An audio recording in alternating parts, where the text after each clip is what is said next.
I'm going to do a face swap tutorial for you, and I'm going to attempt it. I am recording this, so if you're seeing this, then it worked out, and if you're not seeing this, then I guess you would never know. But I'm going to give this a try here for the sake of brevity.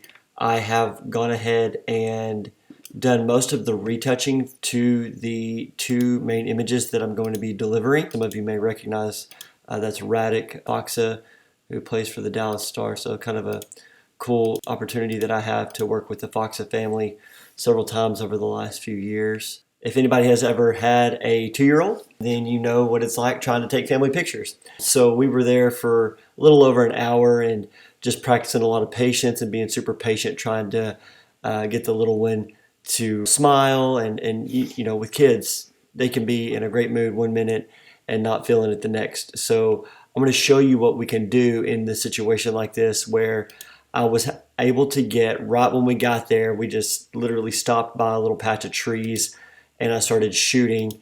And I'm not exaggerating, these are like the only two poses, the only two images I got with the little one smiling.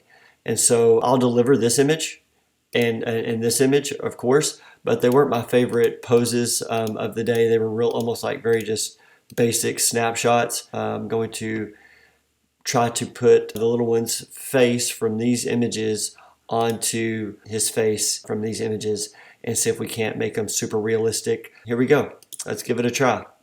Once again, I've already done most of the retouching, gotten a lot of the flyaways taken care of. So for this video, I can really just focus on getting the faces onto the body here. Let's start with this image here. The first thing I'm going to do is I need to get rid of the outside of this face right here because of the image I'm going to put over it. I don't want any of the other image kind of hanging out the side. And so I'm going to come in here to clone stamp some of the surrounding image around his head to take away some of the real estate that his head is taking up in the frame. So I'll start with a clone stamp tool and I'll start sampling, less talking, more doing, and I'll kind of try to explain what's happening as I go. So I've got my opacity turned up to 100 because I want to completely remove the pixels. And remember, this is not obviously what this is going to look like when the other face is on. I'm just removing any of the competing pixels that may try to come in and compete with where the other face will go. And so these will become this will become a background. So I'm just removing, getting rid of some pixels. For this step, I'm not too concerned about perfection. Obviously, this part right here is really easy to work with because I'm bringing the black in from the jacket. I'm just moving everything in a little bit, selecting a sample, holding down, clicking, and then duplicating the pixels from that area I just selected. Now I can be pretty intentional. I can get more intentional about it. I was just kind of clicking freely. And you see I'm kind of just removing some of the pixels from around the outside of the head. Now I'm going to keep working with varying degrees of opacity here, mixing a strong opacity with a weak opacity for a good mix. You don't want everything to look too much the same and kind of mix it up a little bit. So I'll drag my opacity down and I'll work with different opacities. Now the reason you're able to see this now and notice it is because you're watching it happen.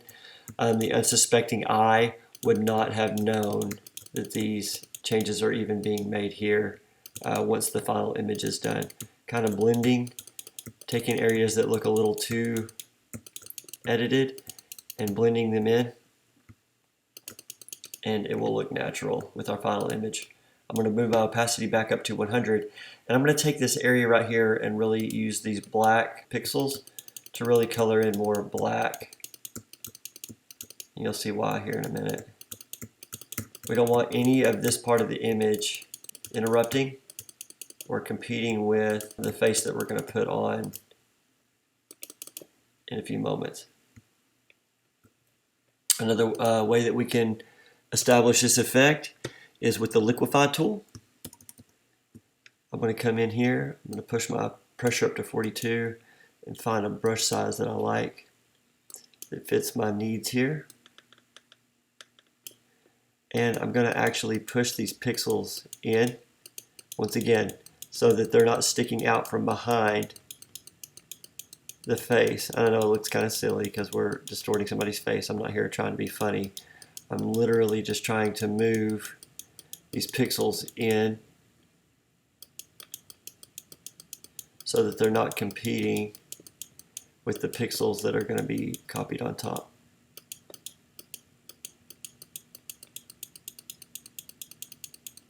And I think that should pretty much do it. We've moved everything back. Now we have a nice space to work with. Now let's move back over to this here. Now we need to, something that I've learned just from experience is that I'm fixing to use the magnetic lasso tool to outline the face and copy the face from this image. And so I'm going to go ahead and remove some of these stray hairs that are lit up because they can affect the tool that I'm going to be using in a few moments. And this will help speed up the process and make it smooth. So I'm just going to do a little work here.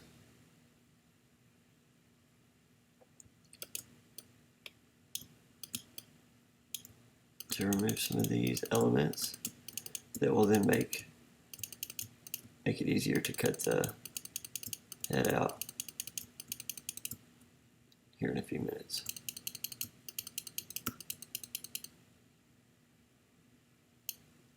Once again, another way you can do this is with the liquify tool. You can begin to move the pixels around to the areas you want. So I'm just going to kind of minimize that. I'll fix the rest of this and work with this later.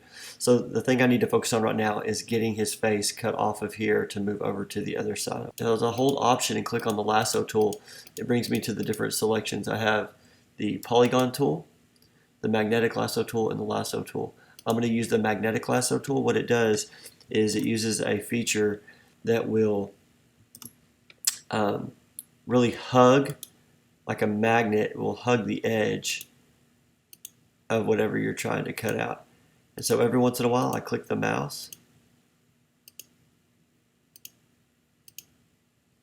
so that it's like a dot to dot. It remembers the last place I clicked and it's trying to find the closest edge of the object.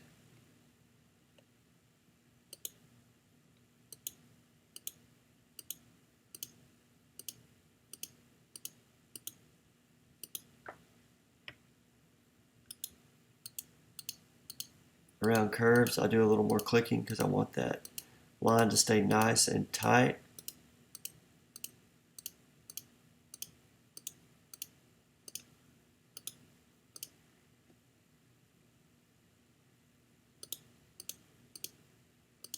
We'll clean all that up, don't worry about all that.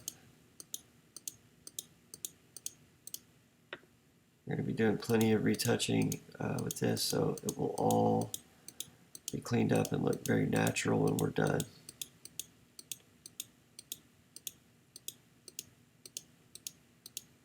Almost there.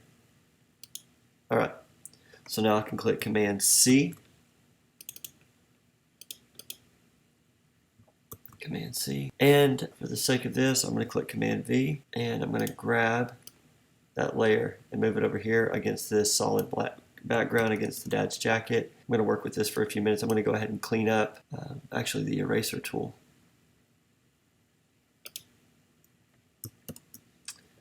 I'm going to work with this and get it cleaned up right quick. So adjusting the hardness and softness and size and opacity, I'm going to try to get a nice edge here around the subject without making it look fake. So we're going to keep a pretty hard line. We don't want it to be too soft. I'm at 6% hardness, 10%. Let's see what this does.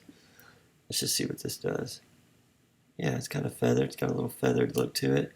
I want to make it smaller so that feathered look is a little harder line.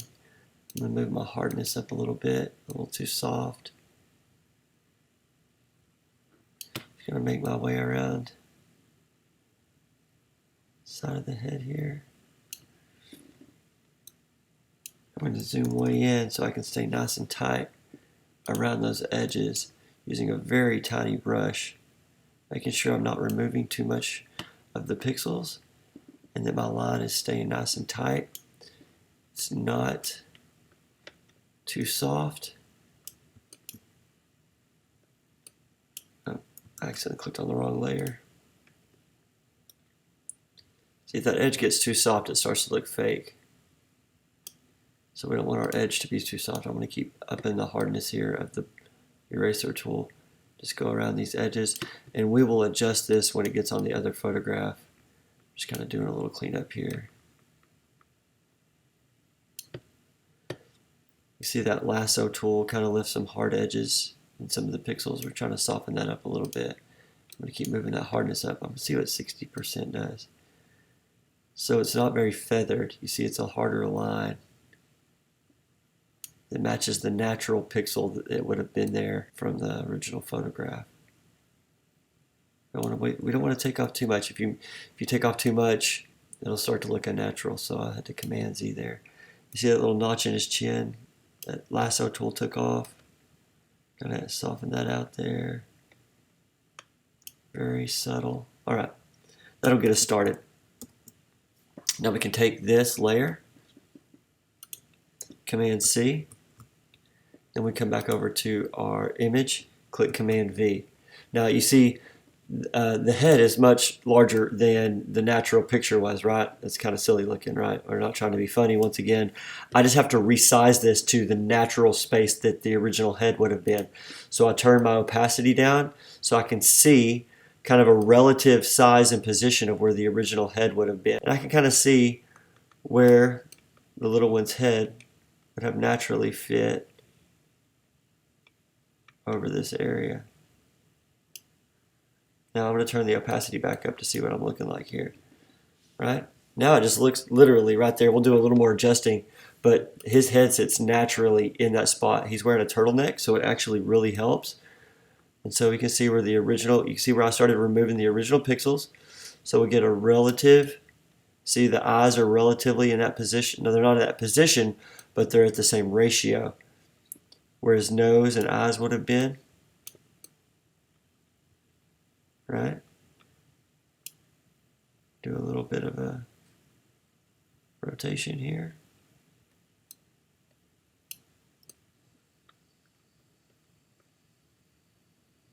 Remember, he was in a completely different position in the original photograph. Let's see what this does. Let's turn the opacity back up. You see that back pixels poking out there a little bit from behind. Let's keep moving this around a little bit.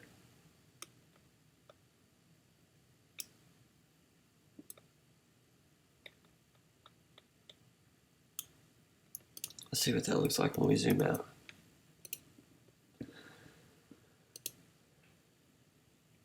So that photo was taken a lot closer. This photo was taken a little further away. We want to make sure his head looks relatively the same size. And honestly, the unsuspecting eye, you would never know. Tilt it in just a little bit like that. Give a little bit of tilt to it. Looks pretty natural. Boom. Now, obviously, we're going to go back and fine tune to make sure everything's good to go.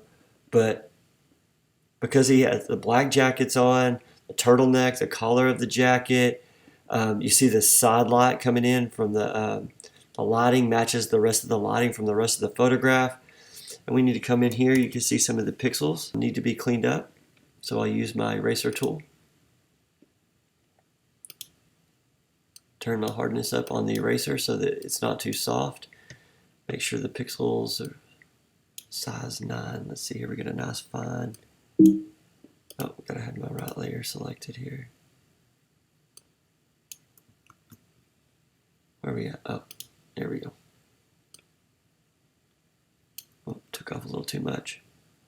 Let me zoom in even more.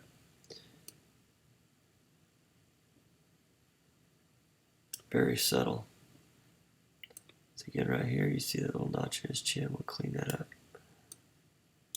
Clean that up.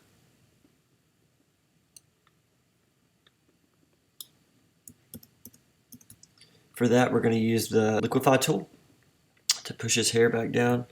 Let's make sure this line over here is not too soft. If it is, we kind of come in here and clean it up. And we're going to use some grain. Let's do one more size check. The original photo. Remember, we moved all that in.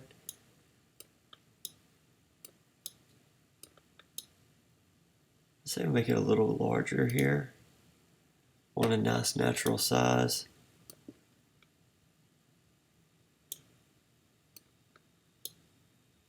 Boom. Now that's just a little boy looking at a camera as his dad and mom look along playfully with him. Now let's talk about something right quick while we're at it. Look, mom and dad are smiling while baby is crying. This is something very important. I need to let everybody know. This is why there's a really important direction that I've learned to give over the years. When you're working with family photos and there's anything distracting going on, if there's a kid that won't look at the camera or something distracting going on, oftentimes what I'll find is that all the adults in the group want to look down at the baby or look down at the kid and try to get them to behave or do what they want them to do. I've learned to tell everybody in the photo, everybody, y'all just go ahead and go into character. Everybody else look at the camera and let me worry about the baby. Let me try to get the baby's attention. And this is exactly why. Because now, because they followed that direction really well, they continue to look at the camera. They continue to interact with the baby like I was directing. And now we have photographs that we can use to do this face swap with. So it's pretty cool. All right, so I'm going to do a few things here. Let's go to filter. I'll make sure my layer is selected for the head. Go to filter. I'm going to go to liquify. And I'm going to push. Now, you notice I haven't blended the layers yet. That's because I'm not ready yet. I'm not at that final stage yet. And I'm going to push his hair down. Push that hair down that is popping up there. I'm using the liquify tool to do that. Kind of even out the top of the hairline. That also helps smush the edge pixels into a really natural, harder line, so it's not so soft. We'll get a natural look here out of it.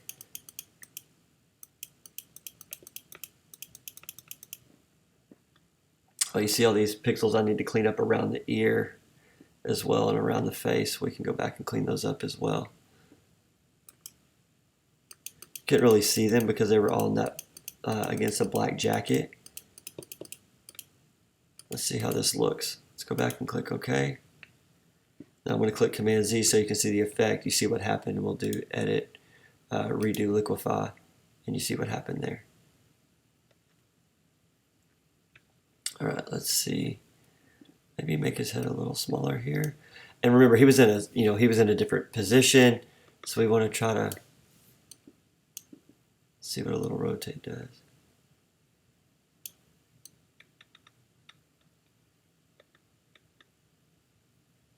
Right where his neck would be on that turtleneck. Good. Let's try that.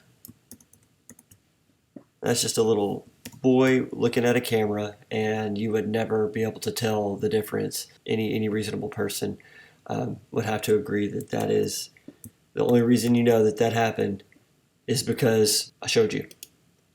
So just as a check, watch this. To check the size of the head, I'm going to click Command C. I'm going to take my current edit and I'm going to paste one over here. And let's see if there's a relative size difference.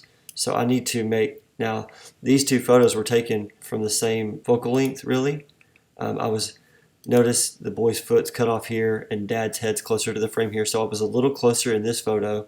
So that would make the boy's head in this photo naturally bigger in the frame. So this head's looking a little small compared. I was further away in this one though. And we notice dad's head's bigger in this one and it's smaller in this one. Mom's head's closer to the frame camera here and she's further away here. So we don't want to go too much bigger, but we will go a little bit bigger. And I'm just walking you through all these things are, methods for determining, do you have a very natural look. So now I'm going to go Command C and then Command V. And we can see, let's see what we got here.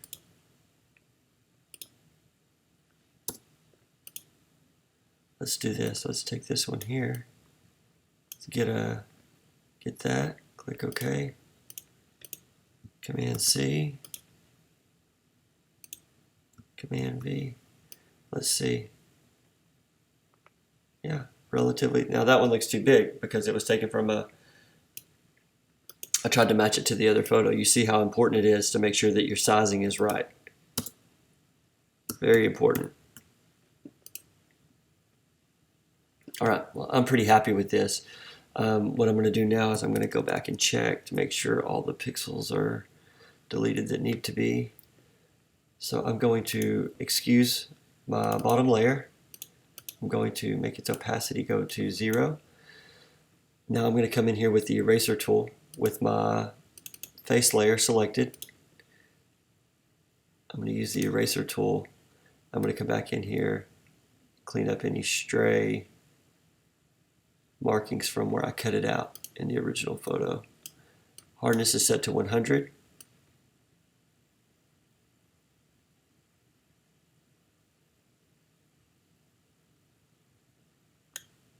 Way we're leaving no trace of any of the original cutout that could be distracting.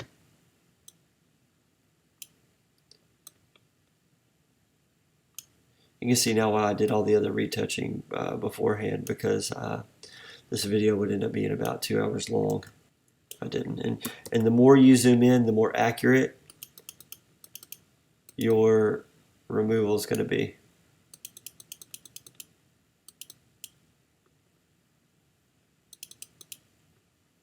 Check everything up here.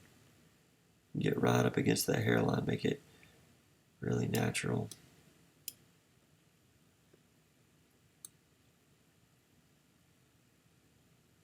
Oh, took off too much there. Let's go right behind the ear. Alright. Alright, here we go. Now I can bring my other layer back in.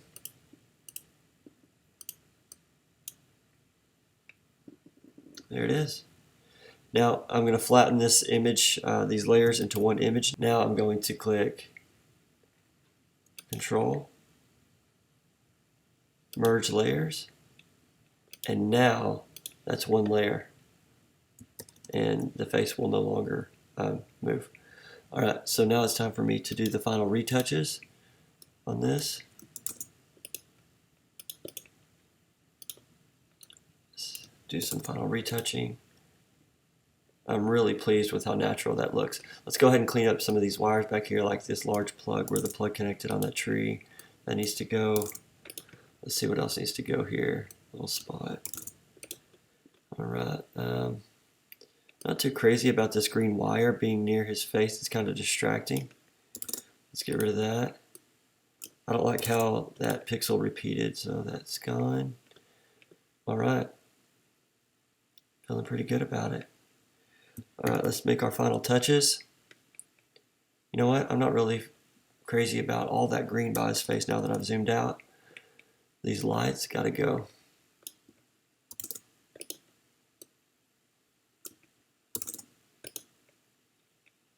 I'm going to come back with the clone stamp tool to make that look a little more natural, where those pixels were just copied at. Let's do this. Kind of add some distraction in there from the other pixels. Kind of start mixing in some of the bokeh in the background. That's not right. I don't like that. Opacity brown a little bit more natural, a little softer. Good. Good. All right. Let me zoom back out. Cool. Let's do this. Let's get that hair off the ear. It's a little, anytime you're working with backlighting like that, you're going to get hair on any human face that can be, it like starts glowing, right? So we use a really tiny clone stamp tool here. With our opacity turned up pretty high.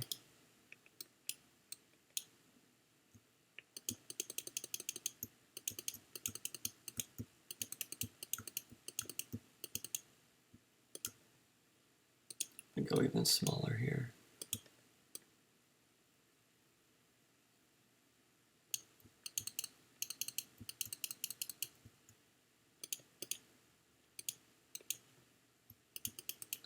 Cover back over that with some 31 opacity. Let's go up to 50 for this.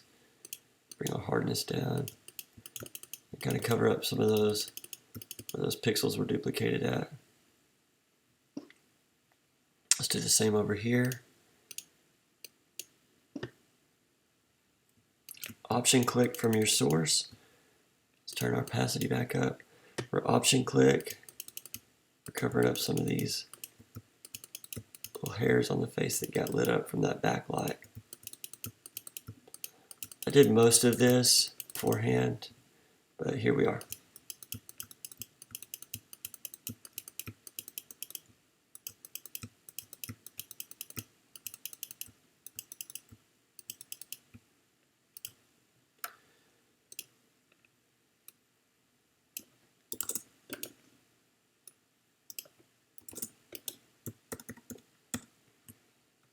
All right.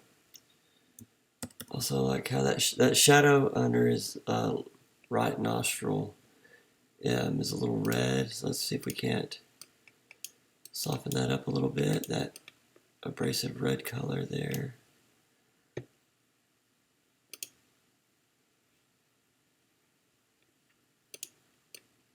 How we do that is we just select a source from near that is a little lighter tone, and we option click and we option click and paste. Cool. All right, here we go. Filter, tilt shift.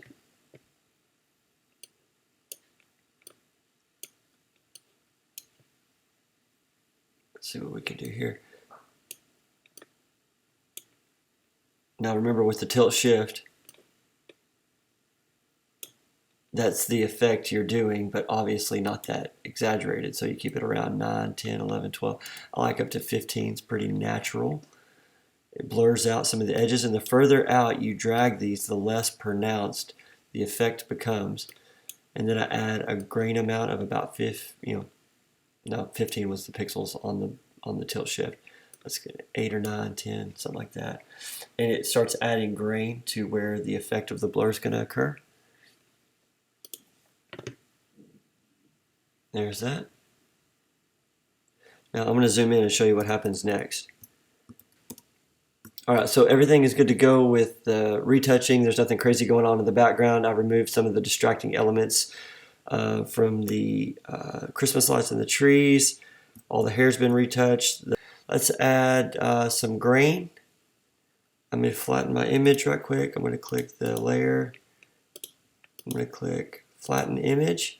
Then I'm going to click the sauce button. Let me show you what the sauce does. See this fine grain right here? It adds the grain, it sharpens, it adds a little contrast and brightness,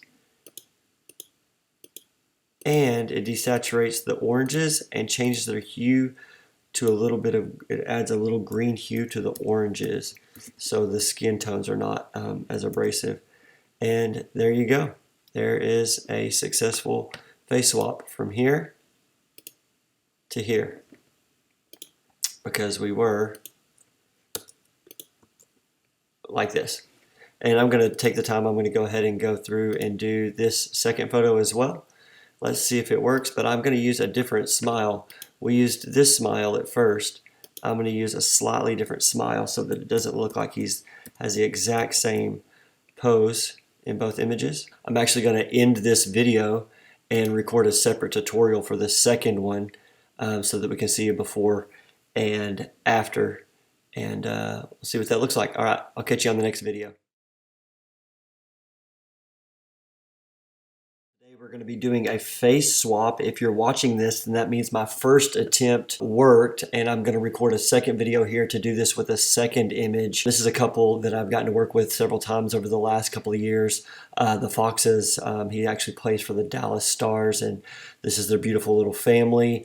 And they had me come out to the Dallas Arboretum. It's around Christmas time, the time of shooting this. If you've ever had a 2-year-old, then you know that 2-year-olds are not always in the best mood. Even the sweetest kids, even the most well-behaved kids can have their moments, and that's perfectly fine. So you've got to be just very patient with people, willing to, go above and beyond and give people, let them know that you're comfortable, that you're not frustrated, and that you'll hang out as long as you need. In order to get the shot, within reason. Obviously, people are reasonable and they'll kind of know when to call the session if it's not going to go well. But what you're looking at on the screen is a completed face swap. I'm going to show you the original image. You'll see why we did a face swap. Boom, there's the original.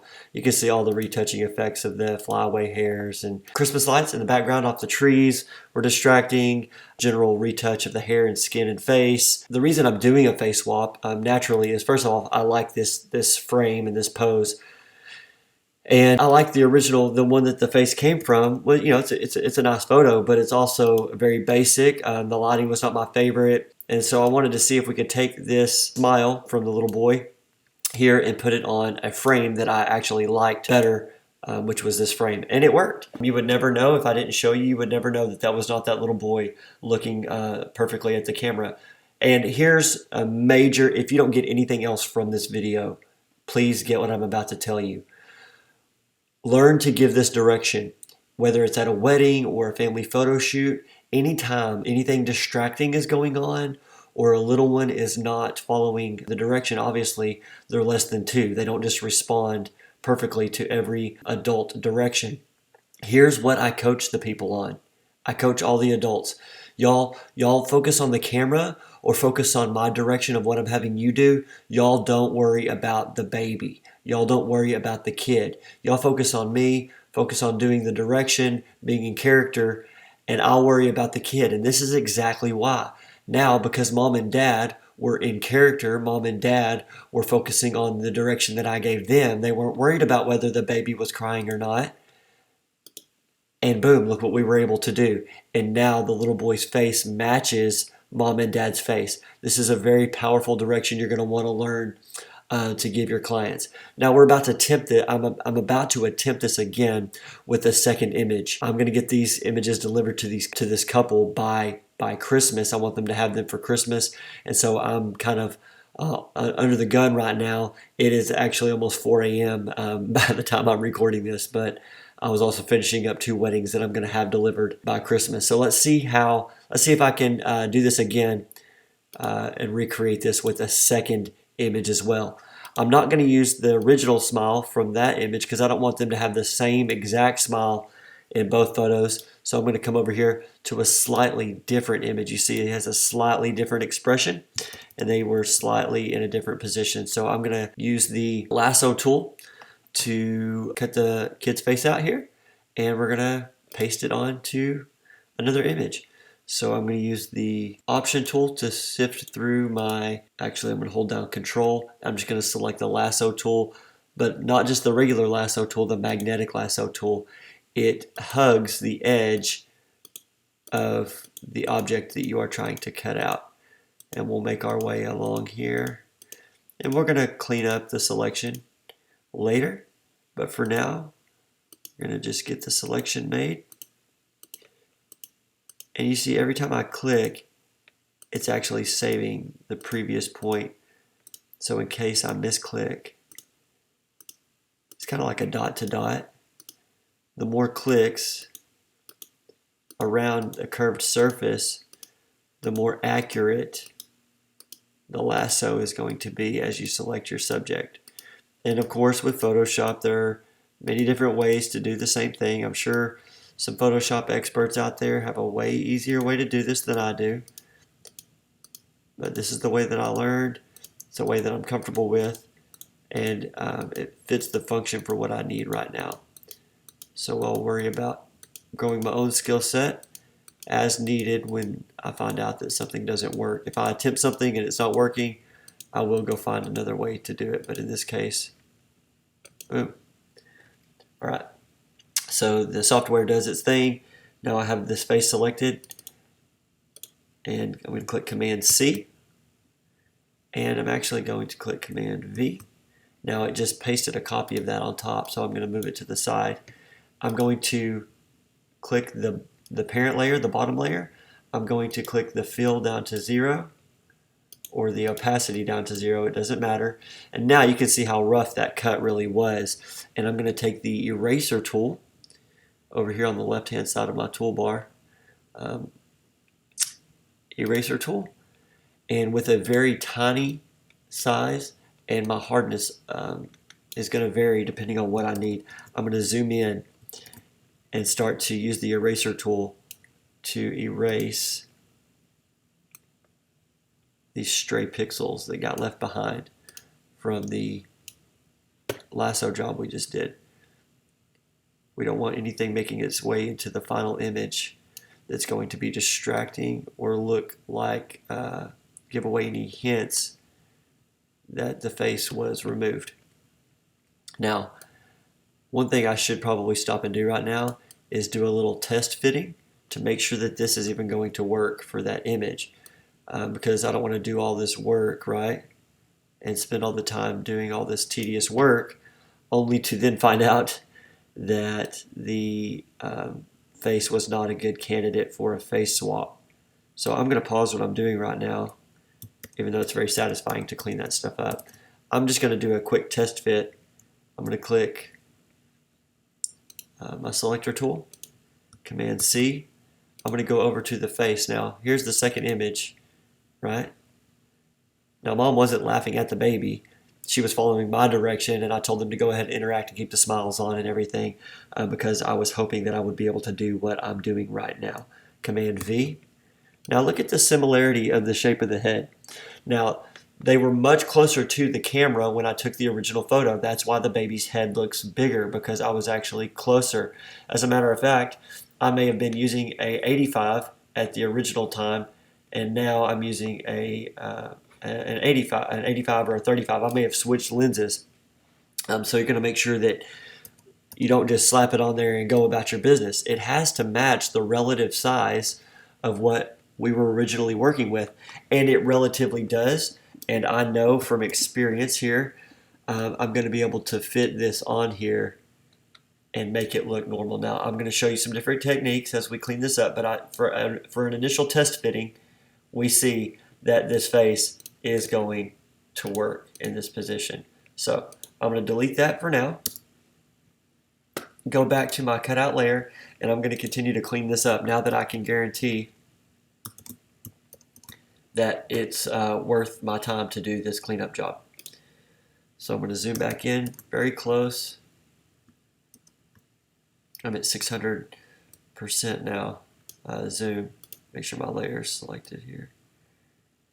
And I'm going to clean up the pixels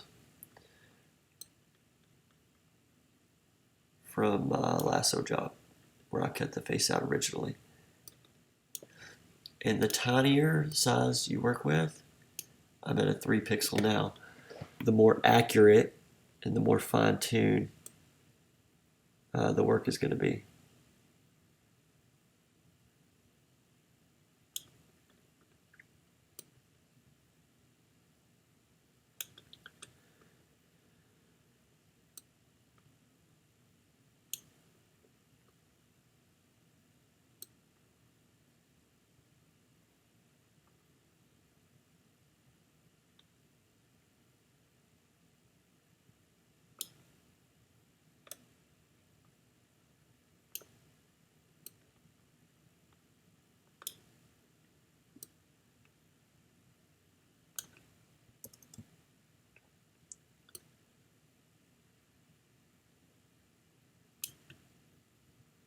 Okay, around this hair, you're going to see a lot rougher cuts here.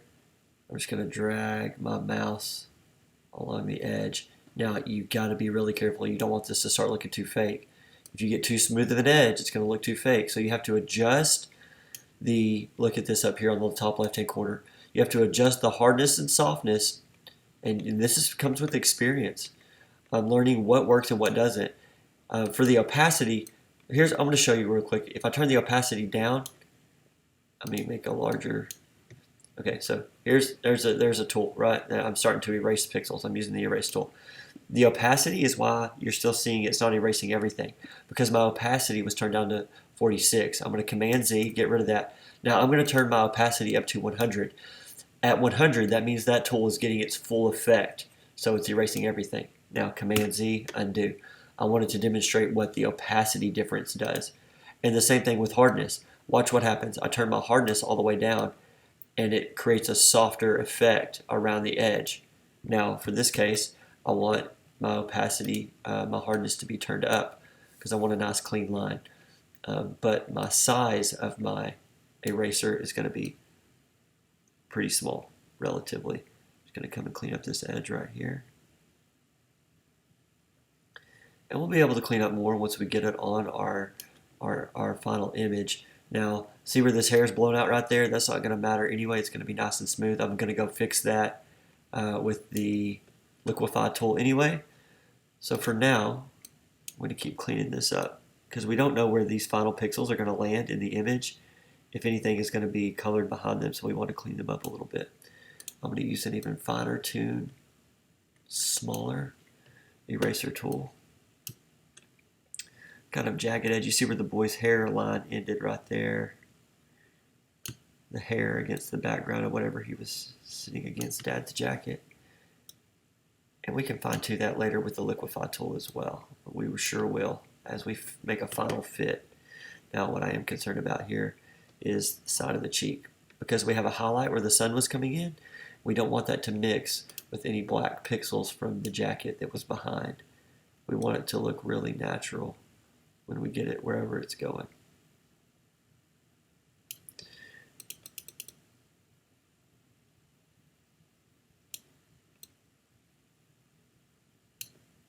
I am by no means a Photoshop expert. I'm not sure what level of work this would qualify as, but this is something I've had to learn how to do over the years. Kind of a valuable skill set, I guess. It definitely allows, because other than, I mean, I'm telling you, if it wasn't for just taking some photos with mom and dad later, you can't always guarantee the kid's going to cooperate. So you have to be able to find a way to give people value. You don't want the shoot to be a wash. You want to get paid. You want them to get a product, right? And so you need to be able to deliver pretty pictures that are quality. All right, let's see where we're at now. Let's see where we're at with this. So I'm going to take this picture, my move tool, Command C, go over to my parent image, and Command V. Now here's another way you can check. Like right there, you think the head's, the head feels too big, and it is. It needs to bring it down a little bit. One thing you can do though is you can work with the opacity of that layer, pull it down, and you can see the relative size difference as you move that head, the opacity of that head up and down. And it's obviously too big, and it's going to need to be turned in different things. But let's keep moving here. So before we can actually plant the head on there, what we need to do, so I'm going to delete that again, so we can always go back to our original layer here to get it. This is a part that I also learned from experience. We need to get rid of some of the pixels from around the outside of his head. Like you saw a second ago when I put the head on, his ear was poking out from the bottom layer. So we're going to do a little clone tool, clone stamp work, and get rid and give us some breathing room here around the head. There's a couple of ways we can do this.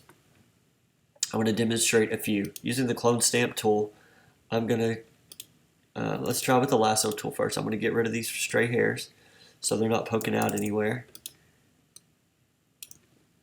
And they're not getting cloned either. It gets messy when you start cloning stray hairs and stuff.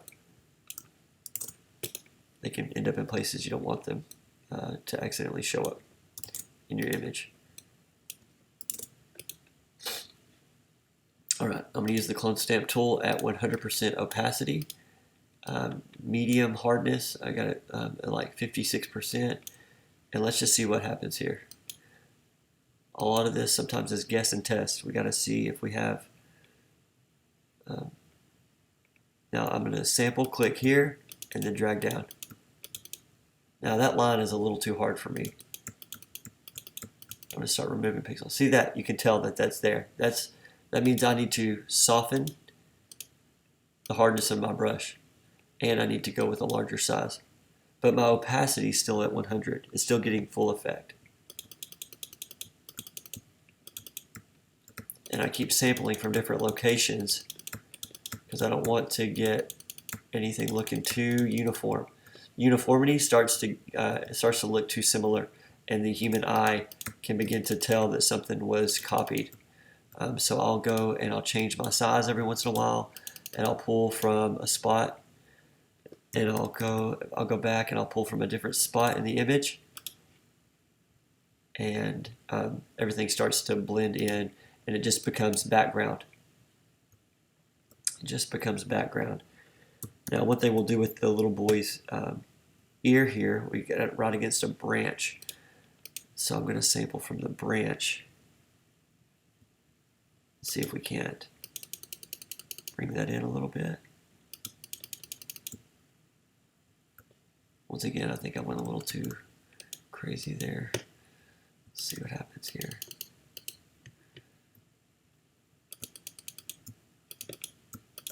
Yeah, why am I removing the head? You'll see. It keeps it out of the way so that I don't have to worry about it peeking out from behind the part of the image that I'm going to copy over. I'm going to combine this with another effect. I'm going to go to the Liquify tool, and I'm going to just literally drag certain pixels in, probably around the neck. This gets them up and out of the way.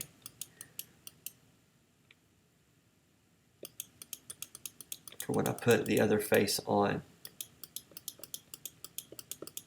This gets them out of the way. It looks a little silly right now, but I mean, it's like we got a job to do, right? The fact that this little boy is wearing a turtleneck and has the jacket with the tall black collar is helping so much in this case. Let's pull Dad's jacket over.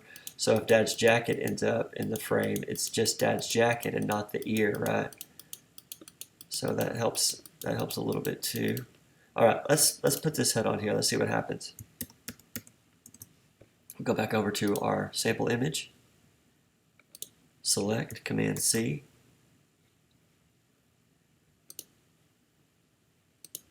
There it is, Command V.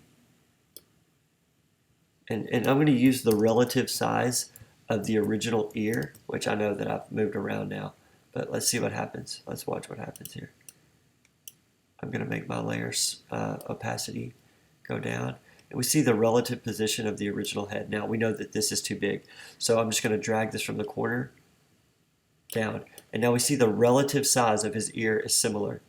That tells me that it's everything else is going to be relatively proportional as well.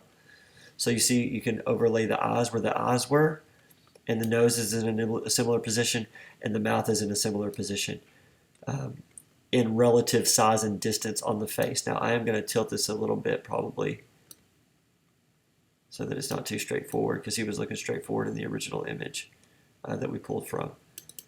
Now, the first thing I notice here is over here, the ear's still sticking out. So let's see, and if I move the face over there, that's too far. So I'm going to start working with this.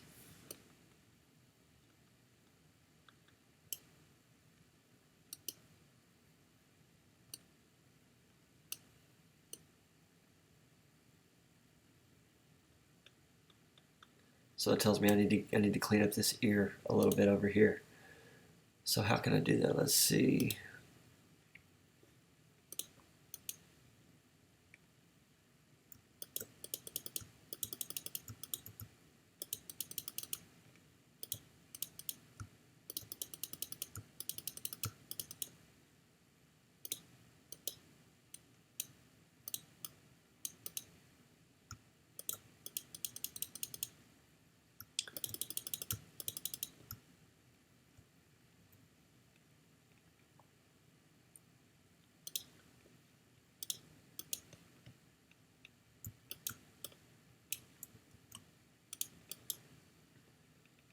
Let's get this collar a little higher here.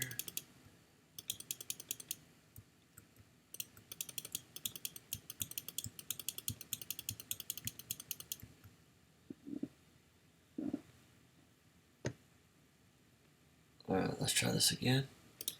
Select the face. Now his ear's not sticking out over there, but we have an ear over here, right? And if I bring that ear over there, I feel like his head's too far down. It just feels like that collar's going way up into his neck too much. There, it's not. And there, for some reason, I'm not liking how that feels too close to his earlobe. So there was where it was naturally. But look how high up his chin originally was. I know I've removed a lot of stuff now, but it's relative positioning.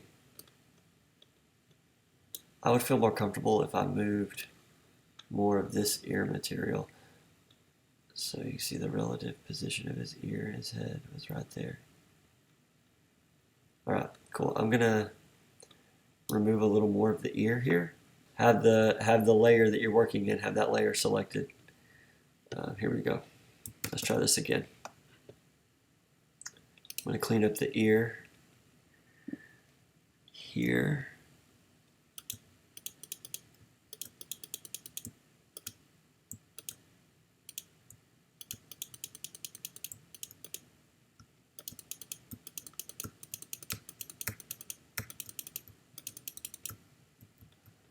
I'm going to end up getting rid of that, all that Christmas lights anyway, later as well. Alright, let's try this. Something I noticed, I don't like how hard that line is around his cheek right there. I'm going to go ahead and soften that up while we're here.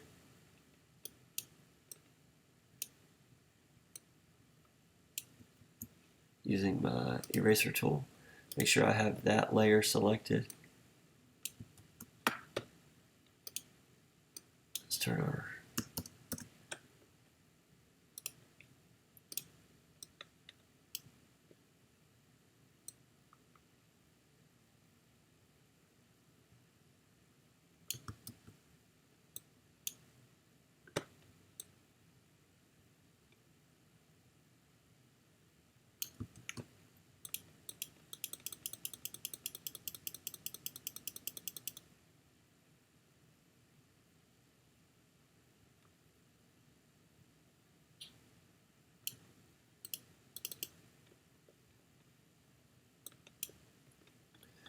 I'll fine tune all that with the liquify tool as well. You don't want it to look too straight, it starts to look awkward. Alright, let's try this again.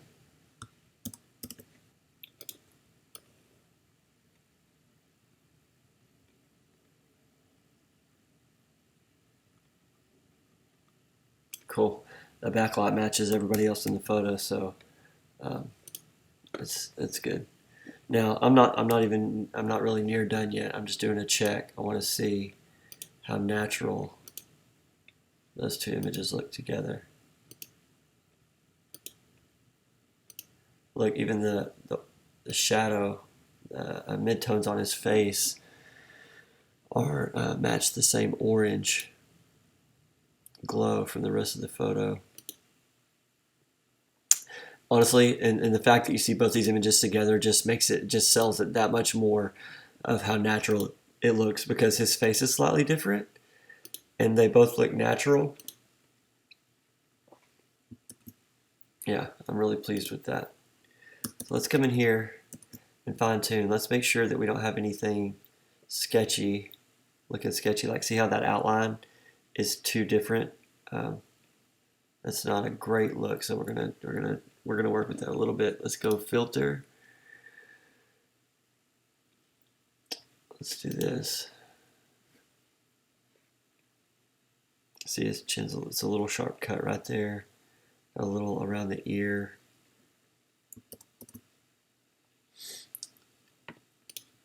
Yeah, I'm just gonna start fine tuning this.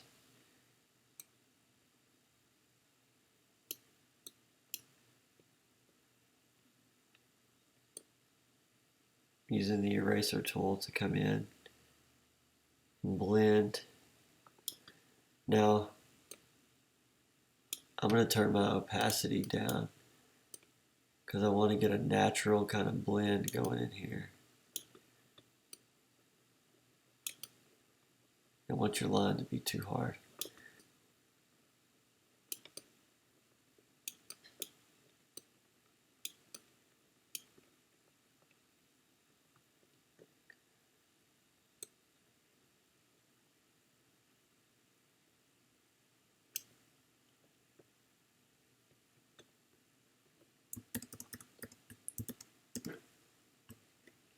All right. Let's keep checking everything. Lots of testing to make sure that everything fits nice and normal. Good. That's just about the same relative size of his head.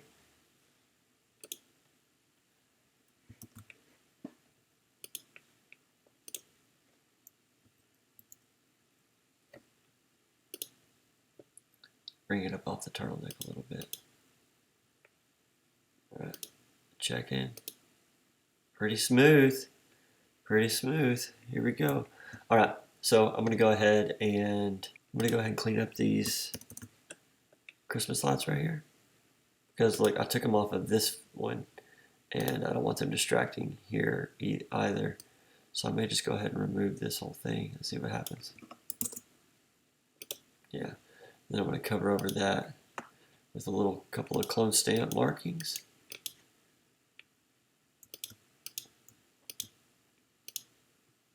And your human eye would never know that that was there, unless you saw that happen. And you can sample from a couple of different places at different opacities to really blend it in. Anytime the background starts looking too uniform, the human eye can catch that something was cloned or copied. So you gotta kind of mix it up every once in a while, right? Right. And also notice it's only putting it behind his head because that layer is not flattened yet.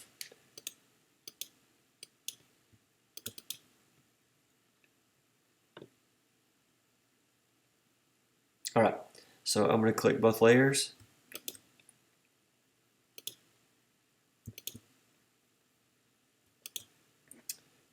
Merge visible. I don't know the difference between merge visible or flatten. It all works the same to me. Because now watch what happens when I go control. I'm going to option from here. And now it thinks that that's part of his original image, right? It merged them into one. So now when I go to filter, liquify, and I go to pull his hair down with the liquify tool, it's going to read these pixels as part of the image now.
Alright, I'm feeling pretty good about that.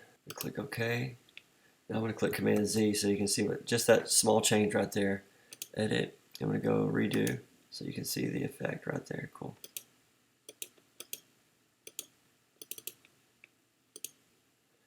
Now I ran into some issues earlier with what I'm about to show you. Let's see if it works. For some reason, having worked with those layers that way, the Photoshop action that I wanted to show you called sauce wasn't operating as normal, and I'm not sure why. But now that I got everything set, everything looks normal. I'm happy with it. Let's be a little extra here and cover up where his shirt is pulled up, and you can see the dopper under there.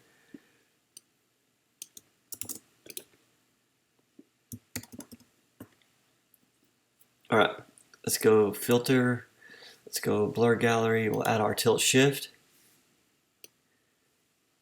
And we're going to bring the tilt shift across their faces. Now look, that's the effect that a tilt shift does. You don't keep it like that. I was showing you what that does. I keep it around 15. And I'm also going to show you something else actually. I'm going to go back up. The further that you pull these out, the greater the fall off effect when you pull the dotted lines out. So it kind of, I did that to show you where this effect is occurring at. It does not occur between the two solid lines. So oftentimes I will actually have that run across the top of somebody's head. All right, so I'm going to bring this blur back down. Obviously, I don't keep it there, but I keep it around 15. In this case, 17. It's very subtle. I don't want to be too crazy with it. I want it to look really natural, like normal bokeh or bokeh, however you prefer to say it. ISO, tomato, tomato, whatever. I like to add a little grain to it. 5, 6, 7, 8, 9. It only applies the grain to the area that the effect of the blur is occurring. All right, so I'm going to click OK. Now that is grain and blur for the tilt shift effect. You can see now the corners of the image are a little softer. It also helps bring some relative sharpness to the image. So I've got a layer here, and I'm going to click sauce, and sauce sharpens and adds grain, and I've just made that action to do that. And it adds a layer of grain over the top, so it really brings everything in together into one image, so it makes that effect even less noticeable to the human eye that was not his original face. And I'm also going to see what I got over here. Yeah, here we go. So look what happens also with the sauce. It adds a little desaturation of the skin tones and the oranges. It shifts the hue a little bit green, and also adds this little pop of brightness and contrast. It's all very subtle. Plus the sharpness and the grain, and you're in business. I'd be happy to send you a copy of that Photoshop action as well. All right, well, I'm pretty pleased with these face swaps. So between 1 and 2, I'll be very pleased with the fact that they got some family photos with the little boy smiling. And of course, there's a whole rest of the shoot. We did a lot with mom and dad, and there's some other snapshots like the ones that we pulled from for the face that we'll also deliver. But in order to get a couple of these out by Christmas, I'm going to go ahead and deliver these two. Thank you for watching. I hope that was helpful just to show you what's possible. A lot of photography as you grow and learn is just learning what's possible. And now that you know that that's a possibility, you too can learn. And I taught myself how to do this stuff. And so hopefully this saves you some time and energy and hours and years worth of trial and error that you can see what's possible and some techniques to go about doing a face swap. And look, his expression is slightly different in both images. And that just adds to the realness of them. All right, thanks for watching. God bless you, and we'll see you soon.